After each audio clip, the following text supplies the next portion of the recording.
Madhabahu waliinua wakasema hili boma lisiaifanyika. Oh my God, lisiaifanyika hata siku moja. Praise God.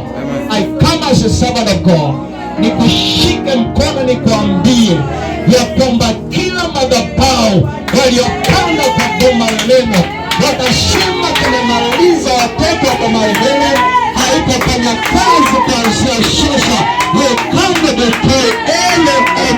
Kwa jina la Yesu Kristo haitafanya kazi, itafanyika kile Bwana alitaka kwa jina la Yesu.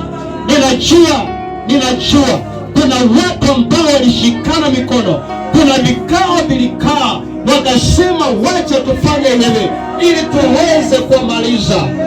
And there's when shida iliweza kuingia. Hapo ndipo mambo yalianza kuharibika, hapo ndipo mambo yalianza kwenda kombokombo. Lakini ninasema shukrani Bwana wa mabwana, hakujaharibika jambo bado.